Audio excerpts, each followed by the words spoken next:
Today video is pupunta tayo sa may Gabaldon, Nueva Ecija. So magte-take out muna tayo. So ito na nga, nagbabiyahe na tayo papunta ng Nueva Ecija. So maganda raw dun eh. Kaya pupunta natin. So napakaganda ng sunrise oh. Marami rin tayong nakakasabay na mga riders oh. So talagang dinadayo tong lugar na to. At simoy ng hangin pag madaling araw, yan na nga oh. So ito nga pala yung bungad ng pupunta natin. Ayan, nakarating na tayo sa may Calabasa River, yan, Nueva Ecija. So ito nga pala kasama ko si RJ at si Adrian, yan. Napakaliwalas ng lugar na to. So talagang marirelax ka.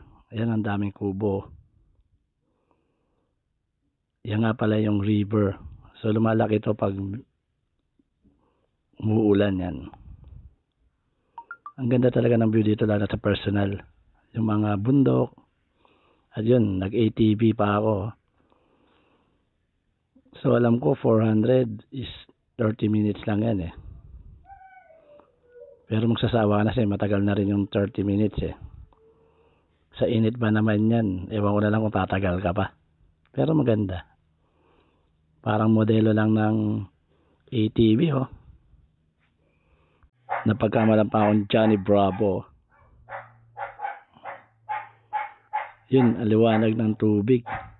So masarap maligo. Mababaw lang to, hanggang tuhod lang to eh. Kaya yung mga bata talaga magre-relax dito at mag-enjoy. Tingnan mo naman ang view, di ba? Siyempre hindi papatalo yung anak ko at saka si Shen, no? Nag-ATV rin, no? Kaso hindi na ako pumunta dyan sa tubig eh. Kasi mababasa pa ako doon eh. So pagkatapos namin doon, pumunta kami sa Gabaldon. Yan. Ito nga pala yung trademark nila, yung Philippine Eagle. So ang ganda rin dito. Picture. Di ba? Ayos oh. Siyempre, huwag mong kakalimutan ng taho. Taho ng Nueva Ecija. Yan. Salamat.